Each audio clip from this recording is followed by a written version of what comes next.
الله الرحمن الرحيم، والصلاة والسلام على أشرف المرسلين سيدنا محمد النبي الهادي الأمين.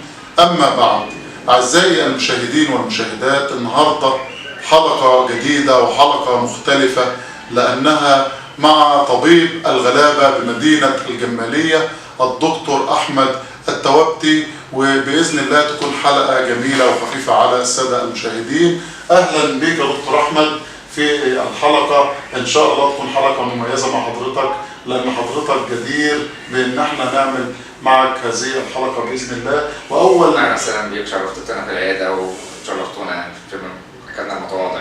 أول حاجة عايزين نعرفها، من هو الدكتور أحمد التوابتي؟ أنا أحمد إبراهيم التوابتي من الجمالية الأهلية،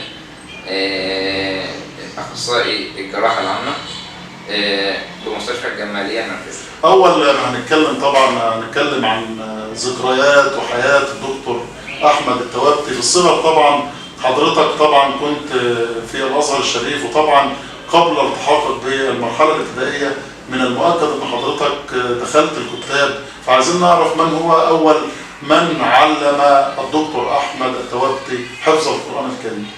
أول من علمني طبعا والدي هو طبعا محافظ قرآن كريم، يعني الأستاذ الشيخ إبراهيم التوابتي.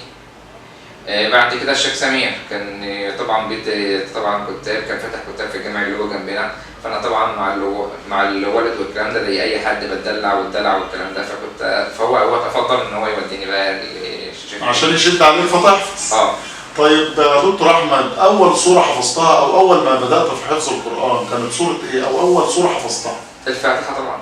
طبعا بدات بجزء عامه علشان تصور الصور. بعد كده طبعا جزء عامه. طيب حضرتك اتميت حفظ القران في سن كام يعني؟ 12 سنه، لان انا طبعا ازهري. طيب ازهري طبعا في سنه 6 ابتدائي. طيب يا دكتور احمد، لما حضرتك دخلت الابتدائي كان اسم الابتدائي ايه، وايه المواد اللي حضرتك كنت بتاخدها في المرحله الابتدائيه؟ انا هو طبعا ازهر، خريج ازهر، معهد بنين الجمالية. طبعا الاعدادي الابتدائي كانت طبعا مش كنت طلب، لكن انا هنا في المعهد هنا في مدينة الجمالية، يعني سواء بنين او قبل كده في الابتدائي. ايه المادة اللي حضرتك انجذبت لها في الابتدائي؟ يعني اول حاجة كده دخلت الابتدائي كنت طفل صغير، كنت تحب مادة ايه؟ الرياضيات. الرياضيات. طيب هل تتذكر اسم مدرس بعينه وكان بيشرح لحضرتك وحضرتك تأثرت فيه في المرحلة الابتدائية؟ ولا لم يحضرك الذاكرة؟ لا بصراحة اكيد كلهم ناس افاضل، وطبعا يعني هناك بعض مش متذكر. طيب المرحلة الابتدائية انتهت، ثم اتت المرحله الاعداديه. المرحله الاعداديه طبعا حضرتك درست مواد اعمق، وطبعا الازهر الشريف بيتميز بالعديد من المواد. حضرتك كنت ميال لاي ماده في المرحله الاعداديه؟ طبعا كل المواد بالكامل، يعني انا الرياضيات كنت بحبها، الفيزياء كنت بحبها، الفقه الحديث، كل كانت كلها يعني جميع المواد كنت حضرتك بتطلع وتقرا الكيمياء طبعا، من اجل ان انت حضرتك تحصل العلم، وكنت بتحب اغلب المواد. هل تتذكر بعض المدرسين طيب في المرحله الاعداديه؟ طبعا الشيخ كامل من الشروق، وباقي الاستاذ جمال معاطي، الاستاذ يونس. في العديد من المدرسين طبعا درسوا حضرتك وسابوا اثر عند حضرتك. طبعا في المرحله الثانويه كان في الازهر الشريف نظام سنوات 4 سنين، فحضرتك اخذت 4 سنين، خدت 3 سنين في النظام الجديد.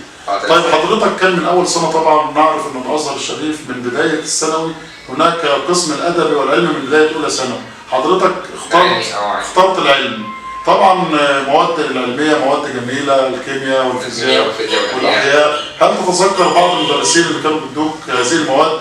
استاذ جمال معاطي من افضل المدرسين اللي انا الى الان ترك عندي بصمه، يعني اتذكر ان انا في سنه ثالثه ثانوي رحت اخد عنده درس، قال لي يا ابني بلاش كده، انا والفصل بالكامل، يعني قال لنا انا اللي هدرس لكم هنا في الدرس، هو اللي انا هدرس لكم، انا اللي هدرس لكم في الفصل يعني. فعلا استاذ جمال كان بيقعدنا في الفصل بتاعنا، كنا احنا في ثالثه ثانوي 6 طلاب، كان يجيبنا كده ويقعدنا على المكتب في الكراسه كل يوم، كراسه واحد دوت فينا، ويقعد يدينا درس فعلا، وما كانلوش علاقه يعني كان بيحضر درس في الدفتر عنده، لا كان هو سابق لنا اكننا بناخد درس، خلص لنا المنهج بدري خالص قبل يعني عايزين نقول ان زي درس طبعا استاذ جمال معاطي شخصيه جديره بالاحترام طبعا، وكان استاذنا وجميع المدرسين والله اللي دروا.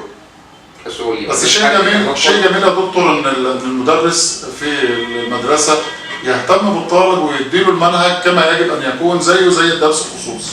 لا والله معظمهم يعني اغلبهم بيعملوا هذا العمل. الاستاذ لا فوزي ربنا يرحمه يا رب كان برضه نفس الوضع، كان بيجيبنا ويقعدنا ونقعد احنا الخمسه رحمه الله عليه ربنا يرحمه يا رب، يعني لا من الناس المحترمه جدا جدا، كل ما اتذكره طبعا بدعي له يعني الى الان. لما جيت ثالثه صف الثالث الثانوي الازهري، وطبعا هذه السنه هي اللي بيبنى عليها يعني مجهود ومستقبل الانسان بيكون في هذه السنه، حضرتك طبعا كنت مركز وكنت بتذاكر باستمرار، عايزين نعرف حضرتك كنت بتعمل ايه في هذه السنه عشان خاطر الطلبه يستفيدوا من هذا الموضوع. لا والله بذاكر زي اي حد يعني، هو اهم حاجه ان الواحد يبقى عنده هدف. انا كان عندي هدف، ومجموع الثانوي اللي انا جبته في ثانوي ما جبتوش خالص قبل كده خالص. يعني انا يمكن اذكر موقف ان انا لما انا جيت اولى ثانوي والدي قال لي اوعى روح ادبي، انت كان مجموعي في ثالثه اعدادي 81%. 81% دوت قال لي هيوديك ايه؟ بس انا كنت الاول برضه على الفصل بتاعي، يعني انا كان 81% بس انا كنت الاول. كان مجموع كويس في هذا الوقت. تمام. قال لي مالهاش لازمه تروح علم ومش عارف ايه، قلت له هو لا، جت في ثالثه انا قدام هدف معين، ناوي ان انا من الاول ادخل كليه الطب. يعني حضرتك ركزت طبعا لما جبت المجموع ده في ثالثه اعدادي، اجتهدت وحطيت في دماغك ان انت تكمل وتصمم على هذا الطريق، وفعلا في ثالثه ثانوي اجتهدت وذاكرت. ايه نظام المذاكره في ثالثه ثانوي علشان خاطر برضه الطلبه يستفيدوا يعني؟ لا حضرتك كنت بتعمل؟ لا والله كنت انا بطلع لوحدي، كان عندنا بصراحه اوضه على السطح كده بصراحه بطلع فيها، بقعد لوحدي فيها بالليل، بسهر ممكن الاثنين بالليل والثلاثه بالليل. مفيش حد بيوصل لحاجه لازم تعب. يعني اذا عمليه العزله والهدوء في المذاكره ان انت تعزل جميع الضوضاء اللي حواليك من تلفزيون وتليفون وتنكب على انك تذاكر بس وتقرا. وفي نفس الوقت كان برضه بيكون في اوقات ممكن اسمع ماتش كوره، ممكن اسمع كده كنوع من انواع التغيير عن النفس. لازم الواحد برضه بيفصل، لان انا مش مع الواحد ان هو يقعد يحط نفسه تحت ضغط هيجي في الاخر مش هيقدر ان هو يكمل. يعني اذا المذاكره لابد من جنبها من شويه ترفيه علشان خاطر العامل النفسي ونقدر نكمل يا دكتور. لازم. يعني طريقه حضرتك في المذاكره كانت ازاي؟ برضه عايزين نوصل، حضرتك كنت بتقرا مجرد القراءه ولا مجرد الحفظ ولا مجرد الفهم؟ كان الموضوع ازاي؟ عشان كان حل امتحانات اكتر حاجه، ان الواحد بيذاكر حاجه او بيذاكر مثلا فصل معين، بعد كده بيجيب الاسئله اللي هي جت في المواضيع دي، يحاول يجمع الاسئله. تمام. خلصت الماده وانا بحاول اراجع الماده لما انا اجيب امتحانات. يعني عمليه ان حضرتك تجيب امتحانات عديده لسنوات سابقه. ممكن يصادفك 10 سنين. يعني انا انا ثانوي كنت انا بمتحن ثانوي في 2004، كنت انا بحل امتحانات لحد سنه 1990 كل دي امتحانات في المواد كلها. اذا الموضوع ان الطلبه تجيب امتحانات، بحل امتحانات العام وامتحانات الازهر. يعني لان الامتحانات بتخليك لا بتخليك تفكر في الحلول، وانت الاسئله بتجيلك ما انتش عارفها، بحل امتحان لا مش عارفه وبقعد اذاكر. يعني دي عمليه تدريب ان حضرتك طبعا هتدخل الامتحان تبقى عارف نوعيه الاسئله وخط اكتر من تجربه علشان خاطر تبقى جاهز ومستعد لاي سؤال يجي في ورقه قبل الامتحان مثلا ايه شهر ولا اكتر، اللي بيجدد المعلومه عندك الامتحانات المراجعه وحل الامتحانات وحلول الامتحانات. اهم حاجه. طيب بيديك افكار اللي بيجي هم بيفكروا ازاي، بتحاول تحل وقف عليك مسألة بتحاول تحلها ما عرفتش، ترجع للمدرس اللي انت بتتابع معاه.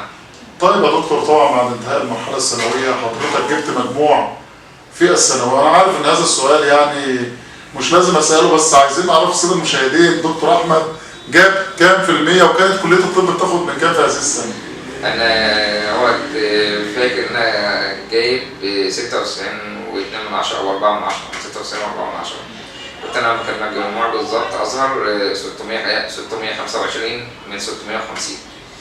أنا دخلت أزهر أسيوط. أزهر القاهرة كان واخد 628، أزهر دمياط كان واخد 625 يعني أعلى بنص درجة. نص درجة، ودانا أسيوط. أسيوط كانت واخدة من 620. يعني دي كانت أقل وجابت المجموع بتاع حضرتك، ومن هنا أنا كنت رحت أسيوط. أنا كنت 625، كان بيني وبين أزهر ودمياط نص درجة. بتبقى فروق بسيطة يا دكتور طبعا. نص درجة ولكن هو طبعا في النهاية لكل مجتهد نصيب، وحضرتك اجتهدت واشتغلت على نفسك وعزلت نفسك وذاكرت كويس، وبعد كده حققت اللي انت عايزه ورحت الكلية اللي حضرتك بتحبها. حضرتك لما حصلت على درجة ورحت كلية الطب، تفتكر طبعا اول يوم لحضرتك وذكرياته كانت عاملة ازاي، ورحت ازاي وقابلت مين؟ احكي لنا هذه التفاصيل، لان التفاصيل دي دايما بتبقى تفاصيل ممتعة واحنا بنتذكرها، وبنبقى مبسوطين جدا لما نتذكر هذه التفاصيل. لا والله، هو اول يوم طبعا دوت كان اول يوم اخرج طبعا في نواه فيه لوحدي بره البلد، اسافر يعني اسيوط وكده. يعني انا ما خرجتش حتى القاهره، ما قعدتش في القاهره، ان انا بقى بسافر اسيوط. فانا سافرت، ركبت عبود، من عبود رحت رمسيس، من رمسيس ركبت القطر. الدكتور وليد النجار، وليد عبد الرحمن النجار، كان هو في كلية صوصي اللي ضل الدفعة اللي قبليه. طبعا عارف المكان، هو اللي قابل حضرتك. فهو قبل يعني هو الدفعة ما كنتش أعرفه قبل كده، تواصلنا اتكلمنا. الراجل مشكورا إلى الآن استناني الساعة 4 الفجر في محطة القطر يعني. تمام. خدني وبعدين رحت معاه السكن اللي هو كان قاعد دوت فيه، ووداني فيه، وقعدت معاه كده 4-5 أيام لحد ما أنا شفت هناك سكني. كويس. طبعا ذكريات محفورة في الأذهان طبعا، لأن دي بداية رحلة الكفاح بتاعت حضرتك. أول يوم دخلته الحرم الجامعي كان عامل إزاي، ونظرتك ليه كانت إزاي، وكنت بتتمنى إيه في هذه اللحظات؟ لا والله ما فيش. هو أول يوم رحت الكلية طبعا، أنا يعني أول يوم كان أسبوعين 3 مش فاهم أصلا الحاجة اللي هو في المحاضرات، يعني لدرجة إن أنا أتذكر بقيت اكلم والدتي اقول لها انا مش فاكر اي حاجه، والدتي بقت تعاطي اقول لها انا مش عارف اي حاجه، مش فاهم ايه اللي بيتقال. قالت لي اصبر. بقيت استوعب نفسي، قعدت افكر احول وارجع الجهره. الياس بقى واخد الواحد في اول اسبوعين بيقعد في المحاضره مش فاهم. بس ده كله بالاجتهاد، الواحد ده بيروح يقعد يترجم، يقعد يذاكر. طبعا مفيش حاجة بياخد وقت في المحاضرة، مفيش حاجة بتيجي بسهولة. طبعا ده علم وتحصيل، وخاصة كلية الطب، وبتعتمد على اللغة الإنجليزية في معظم الشروحات. فحضرتك طبعا هناك مصطلحات جديدة دخلت على حضرتك، وهي المصطلحات الطبية طبعا بتبقى غريبة إلى حد ما.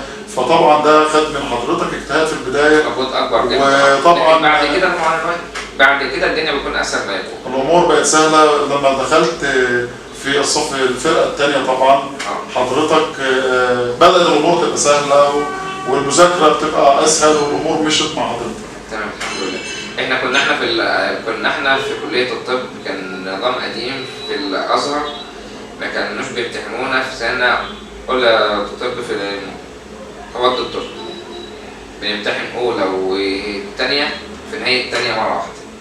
ده طبعا كان بيخليك في نهاية التانية يعني بتمتحن في كم منهج في سنتين. كانت بتكون بصراحة حاجة، النظام دلوقتي لا أحسن بكتير، يعني حصل تطور. طبعا.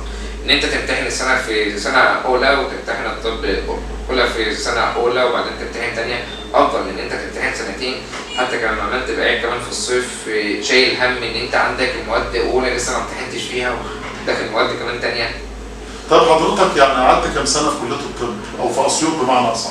لا أنا قعدت في أسيوط 6 سنين كلية الطب، الامتياز انا قضيته طبعا في القاهره، مش في اسيوط. في مستشفى ايه تتذكر؟ في الحسين 6 شهور في الحسين الجامعي، و6 شهور في السيد دليل. طيب بعد كده لما حضرتك نائب الجامعه رجعت اسيوط، نائب الجامعه قعدت هناك في اسيوط 3 سنين هناك في اسيوط تاني. تمام يا دكتور. طيب بعد كده لما حضرتك التحقت بالوظيفة وتثبت في الوظيفة، كنت في مستشفى ايه في البداية؟ هل هي مستشفى الجمالية ولا كانت مستشفى أخرى؟ لا، أسيوط، جامعة الأزهر في أسيوط. في الأسيوط. بعد كده نائب الجامعة أو طبيب مقيم بكلية الطب الجامعة. شيء عظيم طبعا. مهنة الطب هي مهنة عظيمة، ومهنة الوقوف جنب الناس اللي بتتألم، وخاصة قسم الجراحة ده أعتقد إن هو من أعظم الأقسام يا دكتور، لأن طبعا حضرتك بتقضي على الألم اللي الإنسان بيتألمه لما بتدخل أوضة العمليات ويبقى قدامك المريض. اشرح لنا إزاي الأمور بتكون في هذه الحالة. لا والله إحنا أساتذتنا وإحنا فعلا كانوا بيقولوا لنا الكلام ده، وإلى الآن إحنا بنمارس الكلام ده. كل عيان بالنسبة لك امتحان. تشخيص كل عيان، إن أنت تقعد تسمع من كل عيان وتشخصه صح امتحان. كل عملية أنت داخلها حتى لو عملتها 100 مرة، كل عملية بالنسبة لك امتحان تاني.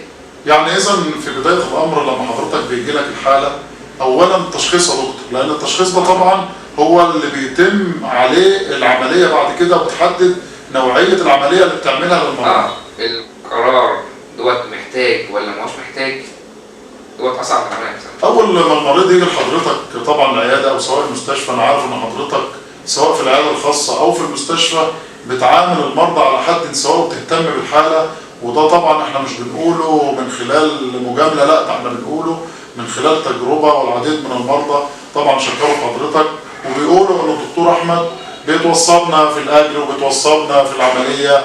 واحيانا لما بيجي لحضرتك حد العيادة ما فيش معاه فلوس، بتقول له تعالى اعملها لك في المستشفى، ودي تجارب وعلى ألسنة ناس كتير. عايزين نعرف لما حالة بتجي لك يا دكتور، يعني هذه الحالة طبعا في بداية الأمر بتشرح لك عندها إيه اللي حضرتك بتعمله في بداية قدوم المريض إلى حضرتك؟ لا، هو أهم حاجة في الأول التشخيص. بس الحالة 90% من الحالات مش محتاج عمليات، مش محتاج حاجة، علاج عادي تمام. 10% بس أو 20% هو اللي محتاج عمليات. بنفهمه العملية اللي هو محتاجها هي عملية إيه، هيتعمل اللي هو فيها إيه.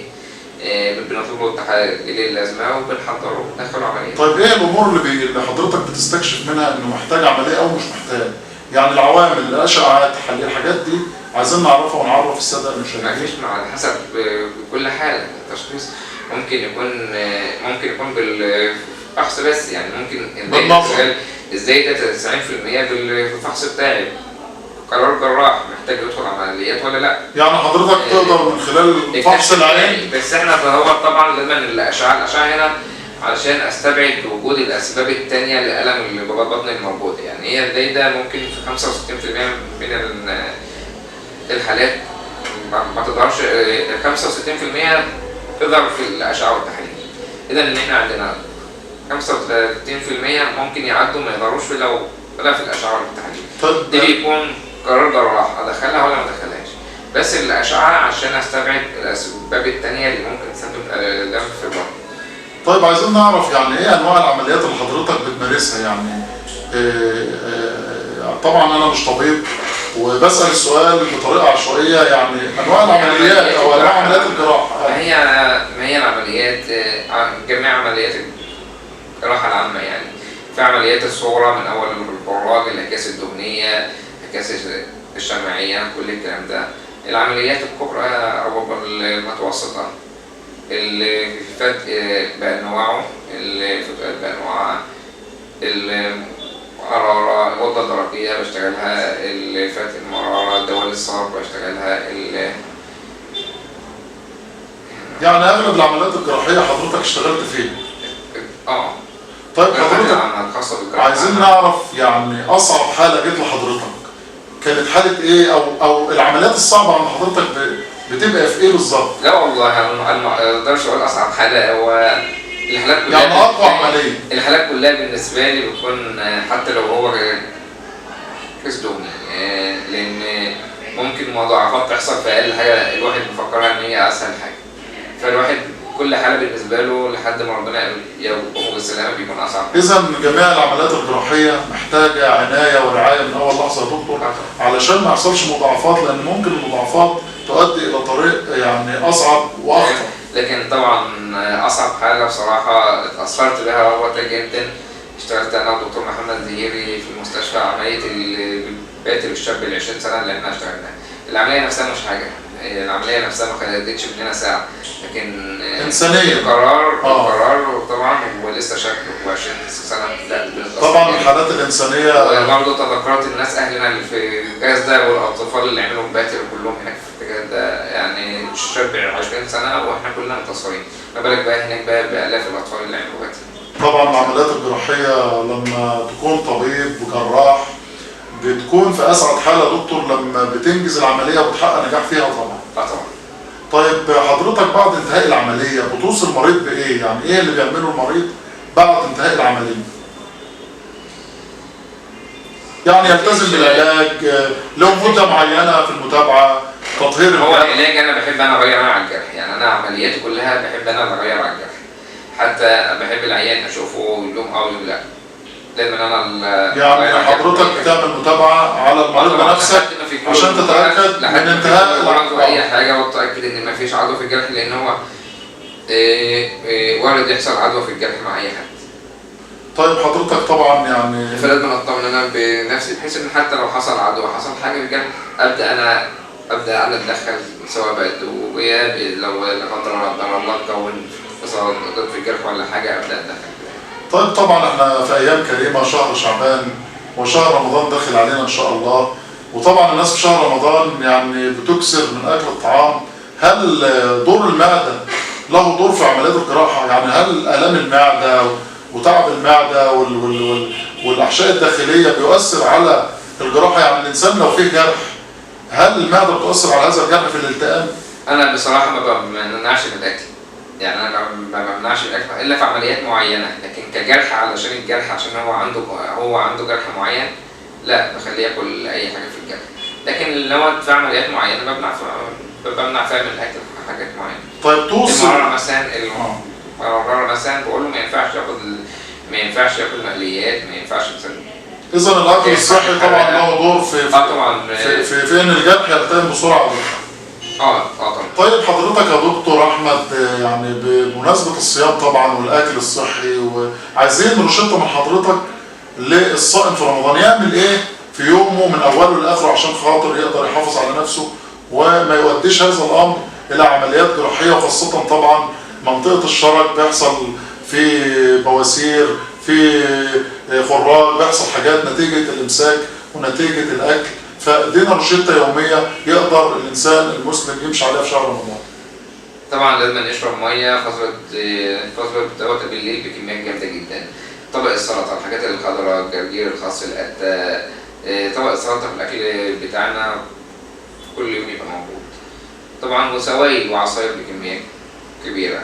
بالنسبه للصيام السنه ان هو طبعا ياخر السحور ويبكر بالفطار، وبرضه علشان ما يتقلش جامد المفروض ممكن، وانا عن نفسي بعمل كده، ممكن ميه او كوبايه عصير ولا حاجه، وبعدين باخد ركعتين بنزل 5 دقايق اصلي وبرجع افطر تاني.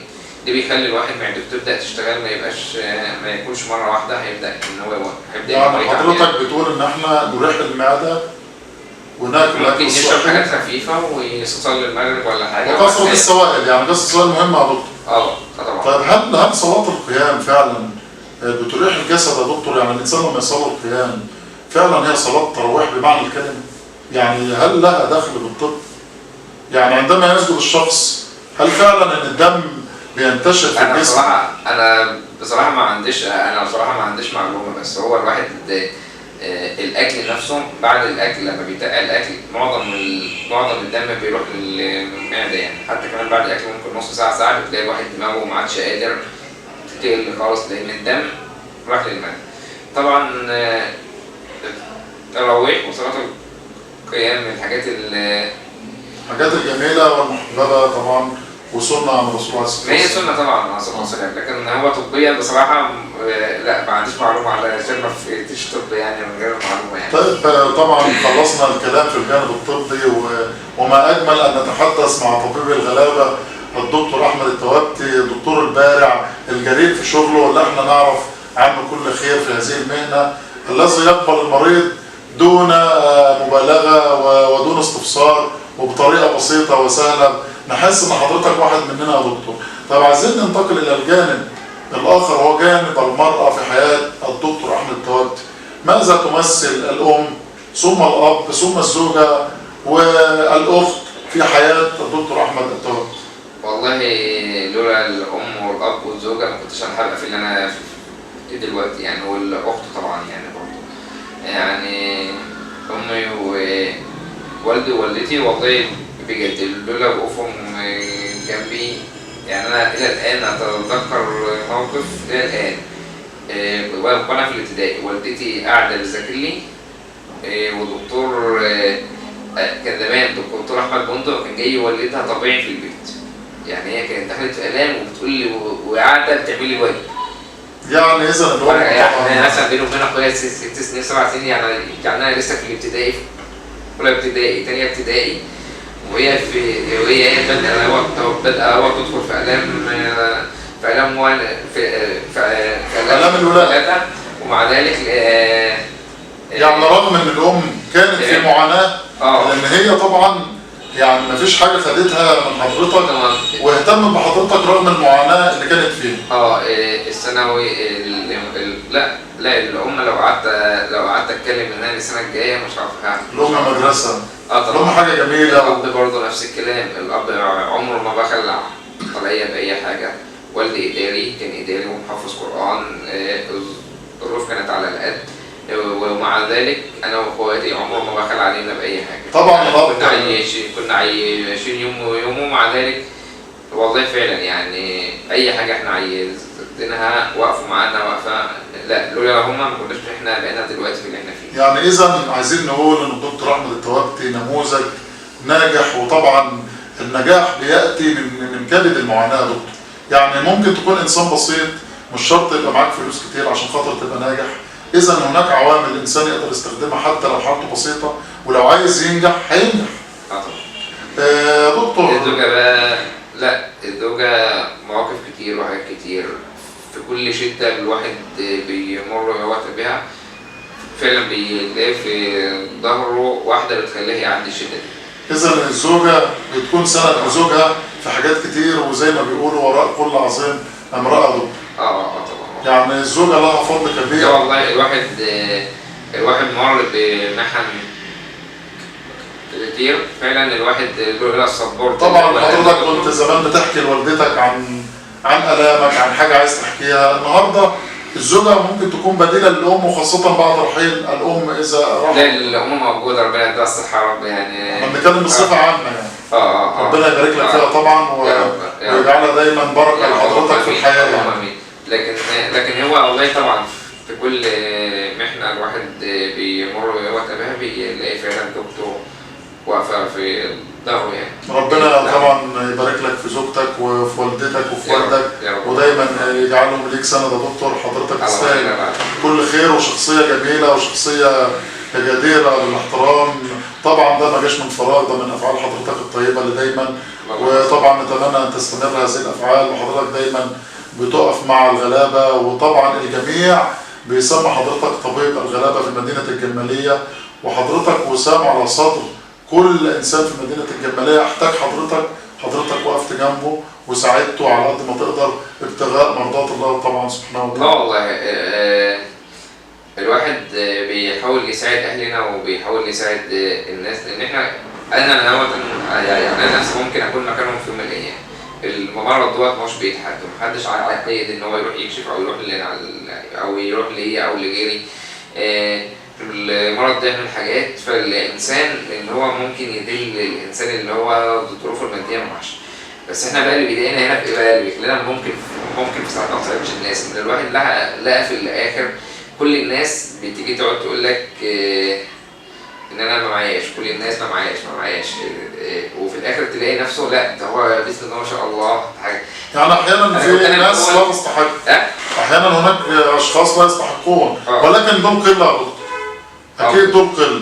يعني في حاجات اللي بيضايقني، يعني انا اللي بيضايقني، انا ما عنديش مشكله اساعد اي حد في اي حاجه، يعني حتى لو هعمل العمليه مش هاخد فيها اي حاجه، بس يكون الشخص دوت فعلا يستاهل العمليه ديت وما معاش ان هو يحاسب. لكن انا على المستوى الشخصي بيجي لي اشخاص كنت ببدا اساعد اي حد، ممكن ما كنتش فين ولا اتنين، في الاخر الاقي الناس ديت كلها. والله احنا ندعو الله سبحانه وتعالى ان يرزقك بالاشخاص اللي هم فعلا يستاهلوا المساعده، وده تكرم من اخلاق حضرتك ان حضرتك تقف جنب الناس وتساعدهم، وطبعا سيره حضرتك في كل مكان بسم الله ما شاء الله، وحضرتك شخصيه جميله وطبيب الغلابه فعلا يا دكتور، ونتمنى ان تستمر بهذا النهج، ومدينه الجماليه بقى دكتور واعي وبقى دكتور خلوق زي حضرتك، اكيد المدينه هتنهض، واكيد محدش هيروح بره وكل الناس هتجيلك علشان خاطر الجراحه، والم الجراحه بيبقى شيء كبير يا دكتور. لا والله هو دلوقتي في دلوقتي بسم الله ما شاء الله عدد جامد من الجراحين من مدينة الجامعة ليا يعني في المستشفى، فكلنا والله بنحاول بنتصارع ان احنا نخدم اهلنا يعني. اكيد طبعا، اكيد طبعا. محدش فينا بيتاخر يعني نقعد في اي حاجه يعني. اكيد طبعا مدينه الجماليه مليئه بالجراحين، طبعا بتتميز المدينه بالجراحين الشطار، واحنا لا نبخس حق احد، ومش معنى ان احنا عملنا لقاء مع حضرتك ان هم كلهم ناس محترمه يا دكتور. وطبعا عايزين في نهايه الامر نصيحه للساده المشاهدين، طبعا يستقبلوا شهر رمضان ازاي، الامور بتكون ازاي من ناحيه كل شيء، او حابب تتكلم في اي حاجه اتفضل قول يا دكتور. لا والله خالص، استقبال شهر رمضان طبعا بالطاعه وبالعباده بالقران، بس يعني اهم حاجه تذكروا. انا على نفسي طبعا رمضان بعيشه ان هو انا على نفسي ممكن يكون اخر رمضان ليا، مش عارف النصيحه دي حاجه تكون، بس انا بعيشه كده ممكن يكون اخر رمضان ليا، بحاول اجتهد دوت في وقت فيه بالطاعه على قد ما اقدر. يعني حضرتك شهر رمضان طبعا كنز واحنا بننهل منه، وحضرتك عايز تقول ان احنا نستغل شهر رمضان عشان نطلع منه بطاعه وبرضا الله عز وجل. طبعا. طب عايزين في ما ينفعش رمضان يعدي من غير ما ربنا يعتق رقبتنا من النار. هي فرصه عظيمه يا دكتور شهر رمضان. شهر رمضان طبعا انزل فيه القران وفيه ليله القدر، ونتمنى من الله سبحانه وتعالى ان احنا نصادف ليله القدر يا دكتور، وصيامنا يكون مقبول عند الله عز وجل يا دكتور. يا رب اللهم امين يا رب العالمين. اللهم لنا ليله القدر يا رب العالمين. الادعيه اللي حضرتك بتحبها ايه؟ يعني بتحب تقول ادعيه ايه في شهر رمضان؟ الدعاء تشهر اللهم انك عفو تحب العفو فاعف عنا. اللهم اعتق رقبتنا من النار وقبلنا من النار وقبل ابينا وامهاتنا وابائنا اللهم امين. اللهم امين يا دكتور. طبعا اعزائي المشاهدين والمشاهدات، كنا نتمنى ان الحلقه تطول لان اللقاء ممتع جدا مع الدكتور احمد التوابتي طبيب الغلابه في مدينة الجمالية. كانت حلقة مميزة وحلقة ممتعة، وفي قادم المواعيد بإذن المولى عز وجل. والسلام عليكم ورحمة الله وبركاته.